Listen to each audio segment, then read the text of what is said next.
In the Revachol Citizens Militia, there is only one Officer Superstar. This is his story. Let's see what's up here. This is the Nightwatchman's booth. The name on the door reads, René Arnaud. Listen, it's okay to take a few minutes to yourself. Sit down and have a breather. Wow, this is where René works? Let's look around. If you must. But please hurry. We are pretty easy to spot up here. Oh, fascinating. Okay, thanks, Kim. Nothing incriminating catches your eye. The cabinets are clean and their sparse contents meticulously organized. There's a framed photograph on the table. This feels a lot like theft, but I think we need to take the picture. It's a black and white photo of a young couple out in a street fair. The man, René, is dressed in a Royal Carabinier uniform. The girl is young and very pretty. She is smiling playfully at the camera.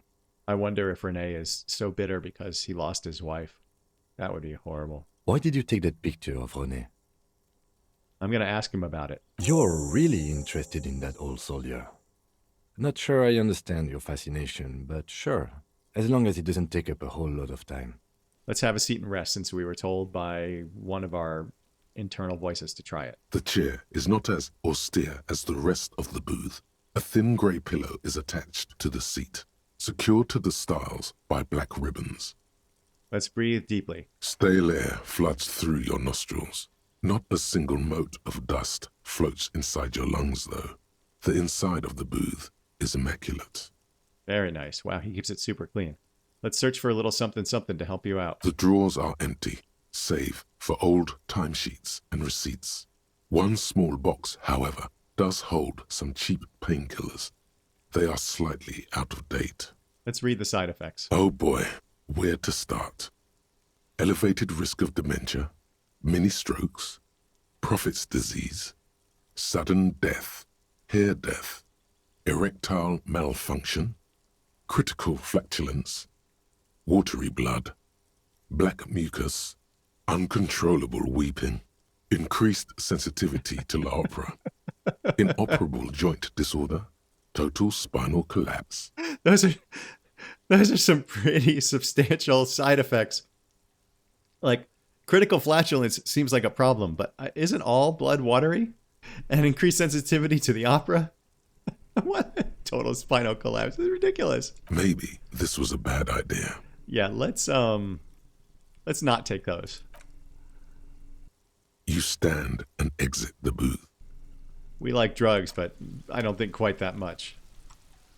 Let's take the rest of these because we can use the moolah. I'll take that. I'll take that. I'll take that. And how about this? And one of those. And maybe that too.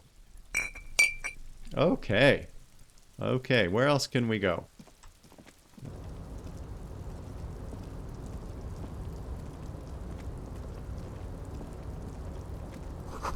White pine trees are printed onto the screen covering. Looks like a forest under snow. Oh, that's pretty. Let's see, where else can we go? A rusting control panel with several knobs. 2 buttons marked Marche and Arrête are faded with use. It seems to control the large crane above. A container is attached to its hook block. So this is where we might be able to use the crane to break the doors open. Marche. On. Arrête. Off. Yes, thank you. We're going to leave for a second and see what else is over here.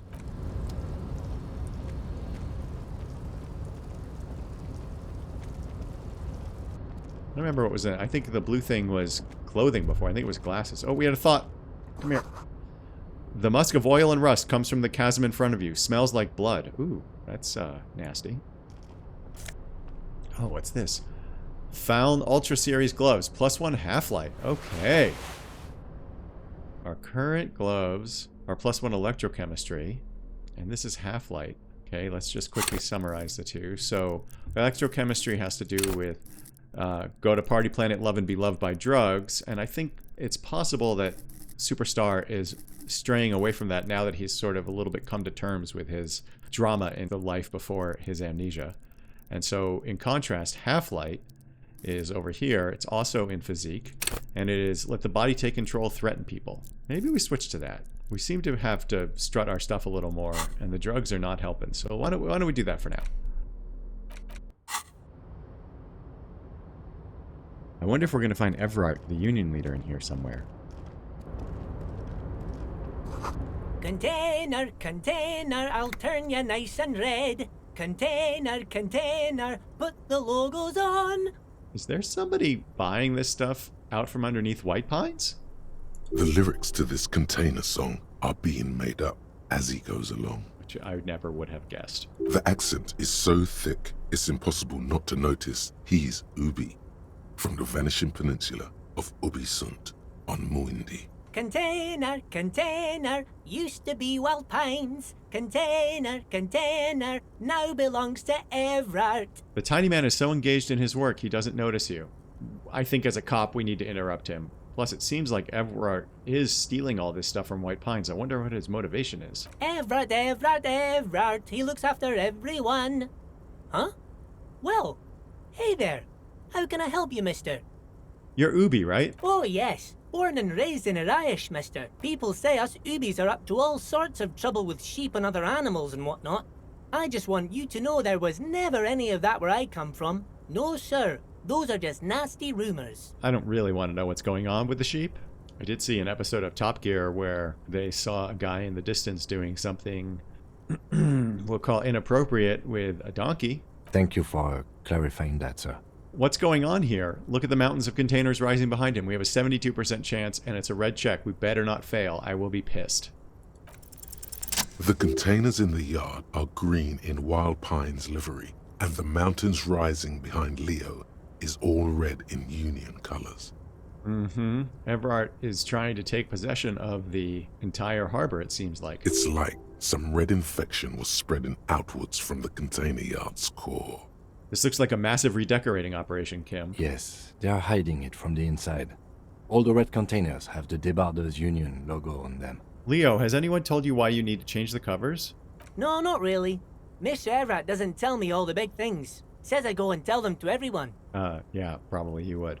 Thanks, Leo. You've been very helpful. Oh, no trouble at all, mister. No trouble at all. Where is everyone? The harbor is empty. Oh, most of the guys are down at the gates, keeping the scabs from coming in. We're on a strike. The whole union is. You don't have to work when you're on strike. Ha! We haven't worked for 2 months now. Yeah, so I've heard. So no one is working? Not everyone is down there, of course. Mr. Evrart is in his office, where he always is. And Jean-Luc is guarding the gate, but Titus and his boys got into some drunken trouble and Evrart sent them on a nice vacation. For a week or so. Uh-huh. I think we can guess what trouble Titus and his friends got into. Oh, I'm not really supposed to talk about that. That's union business.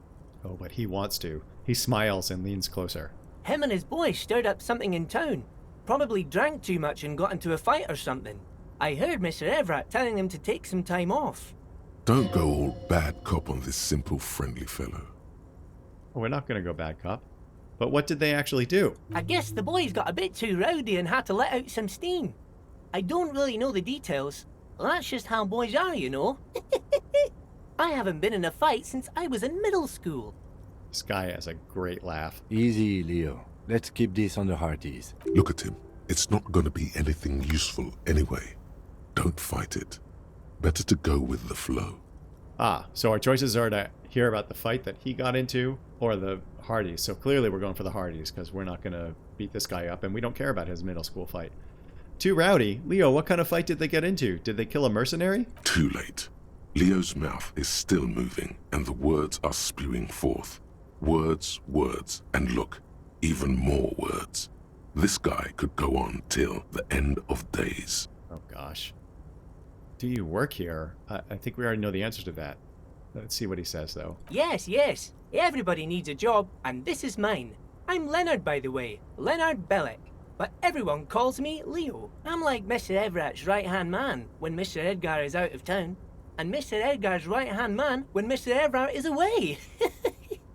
Actually, Miss Beaufort is the right-hand man, but she's a lady. I wonder if Miss Beaufort is the 8th Hardy boy. Who is this, Miss Beaufort? A real pretty lady with a skin like those douce sucre candy bars my missus likes so much. Them are real nice to suckle on once the dinner is done and me and the missus sit down beside the radio. Boy, this guy can talk. Hold on, who's this Miss Buford you mentioned? Oh, Lizzie. She is a real sharp tool.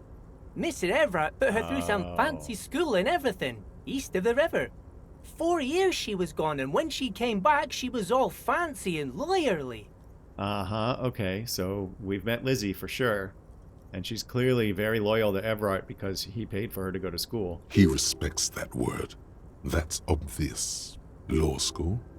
Could she be talking about the union fixer, a.k.a. the gardener? Yeah, Logic, you're a little slow on the uptake. We already got that. Thank you very much. Telling the gardener you know her name might throw her off. Perhaps something to consider later. Yes, agreed. I'm looking for the leader of the dockworkers union. Oh, you want Mr. Evrart then? He's an awfully nice fellow, he is. Guys like Mr. Evrart and Mr. Edgar, his brother, are real good guys. Made Martinez what it is today. This guy definitely just does not know when to shut up.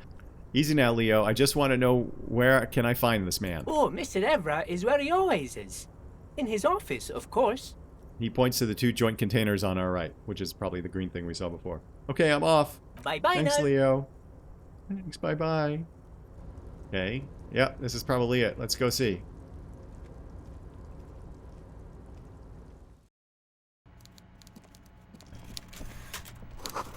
A taxidermy fish that tells time.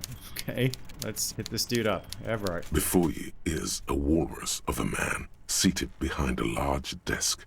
He looks up from his work, not the least bit surprised to see you. Wow, this is horrendous. He doesn't look his character model does not look nearly as bad as his portrait. That is terrible. Walrus of a man is right. With great effort, he straightens himself up in his chair, yet says nothing. He simply stares at you. I think as a investigator, we would say, "Are you in charge of the dock workers?" Even though I want to get straight to business. It's funny we can leave without comment. Are you in charge of the dock workers? Welcome, Mr. Dubois, Mr. Kitsuragi. It's good of you two to stop by. Please, have a seat. He gestures to a tiny chair opposite his giant desk. So our last name is Dubois. And we still haven't confirmed that our first name is Harry, but I suspect it probably is. So we are Harry Dubois, a.k.a. Officer Superstar. I'm Evrart Clare, head of the Debarders Union here in Martinez. I'd offer you my hand, but unfortunately my health prevents me from getting up. You understand? Maybe it's his weight. He looks extremely comfortable. The tiny folding chair, on the other hand, looks like a torture device. These don't look like folding chairs, but boy, are they tiny compared to his giant lazy boy. You go ahead, detective. Whatever he has in store for you, it can't be good, he thinks. I'll do my best. All right, here we go. Forget about that. What's with this Dubois stuff? You're getting some seriously bad vibes from that name. I think we're going to be focused. We're going to say, "I'd rather stand." Please, Mr. Dubois, let us converse in a civilized manner, as equals. Take a seat. I insist. All right, maybe if we take the seat, he will be more accommodating. I'm guessing not, but we'll try it. Excellent, Mr. Dubois. I can see that you're a reasonable man, and reasonable men can be of great use to one another. He gives you a sly wink. I think we're going to wink back, because we're still showy, and we're not committing to anything here. So tell me, how can the head of the Debarders Union help a representative of the Revachol Citizens Militia today? The chair you're sitting on has got to be the most uncomfortable chair in the world. It's violating your backside. Nice. Nice. That's nice. We failed. Only by a couple points. I had to heal, used 1 healing charge. I guess we could have gone down to 1, but I decided to just do it. Let's continue. By the way, I heard you got a rather rude reception from a certain Lawrence Gart. Some people have no manners, it pains me to say. Gart is one of them. This should take care of that nonsense. He points to a giant novelty check on his desk. It's absolutely comically huge. It should be sufficient to cover your expenses for a few days and patch over your differences with a cafeteria manager. Go ahead, take it. Hey, that's 25 real. That's good money. Think of all the stuff you could I'm not sure what we would do here. But first we can say, wait, you know Gart? Yes, I know Lawrence. He's a real character. No union man in him. A real piece of work, that boy is. With a grin, he points to the checker game. It's like you're on a game show. At least don't thank him for it. I don't think we can take it. I think we probably would take it, but we can't take it while Kim is here. And we're certainly not going to say you can take that comically large check and shove it up your ass. That's ridiculous. We're going to say keep it, I'm good, because Kim will not approve if we take it. Okay, okay. I respect a man with principles. No handouts, then. Now, I'd like to set your mind at ease about one other matter. Your lost gun. Let me assure you, Union people are on it as we speak. I've got my best hounds looking for that lost gun. Why does he even know we've lost our gun? His slug-like lips move, but all you hear is an echo. Lost gun, lost gun, lost gun. Okay, we're going to heal our morale. The world is swallowed by a black hole of fear. Only 2 words escape its gravitational pull. Lost and gun. We succeeded here, and but still, I guess, we're losing morale. That's frustrating. When he said, don't worry, he actually meant, be very worried. I'm curious how he knows about it, but he's a slime. So, we're going to behave like a cop. I would appreciate any help you could provide. Are you all right, Harry?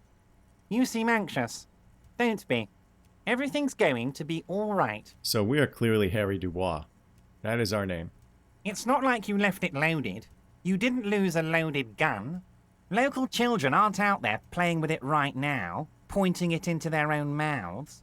It's in a safe place. I just know it. I have a feeling everything's going to be all right.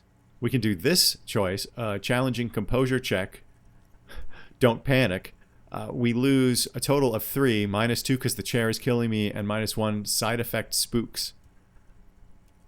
Maybe the side effect spooks are from the meds. I don't know, but it's an 8% red check that we're not doing it. So we can say Kim, and turn to Kim. Officer, we will deal with this later. We don't need Mr. Clare's help with this. I agree. Thank you for bailing me out, Kim. I wouldn't be so sure about that. Oh, no. Oh, no. Oh, no. We have to do this. We are screwed. God, you're sweating. Your knee is jerking. You're about to cry, aren't you? You're about to cry because you lost your gun and those children are going to shoot themselves with it. No, Harry would cry. He would cry. So what? Men can cry too. You want to cry? God, you're weak. Whatever you do, don't cry. He'll think you're disgusting. But he's disgusting. Mr. Dubois, you don't look so good. Oh, God, another morale What hit. is this, Mr. Dubois? He keeps repeating. What is he trying to pull here? You need to cool the fuck down. Chill. I agree. We need to chill. Mr. Dubois! Mr. Dubois! Harry! Okay, so we are definitely Harry Dubois. That's been confirmed. Or he thinks we are. I'm sure that's who we are. Our choices are keep sliding down the chair like a jello shot, or there are no Harrys. Let your mind go to your safe place. Wow, this is a Sophie's choice. I want to slide down the chair like a jello shot, but I think he would take refuge in his head. Mr. Dubois, are you okay? Can I get you a glass of water or something? Are you having some kind of medical emergency? We might be. Maybe you could use your hands somehow. In a kind of throw-in motion. Like you're throwing that Mr. Dubois act right back at him. He's Mr. Dubois. Melting like the Wicked Witch. Cursed rat! Look what you've done! I'm melting! Melting! Actually, this chair is uncomfortable. I could use that glass of water. Sit upright. What an odd demonstration of... you got me, Harry. I don't even know what. As entertaining as it was, I'm afraid we're wasting our time. And I'm an extremely busy man, as I'm sure you are too. Okay, enough. We are here to ask you some questions pertaining to a murder investigation. I agree. Thank you, Kim. Quick, here's your window. Get yourself together and ask him questions. Police officer questions. I want to talk about the hanging. Oh, of course. That's your main thing here.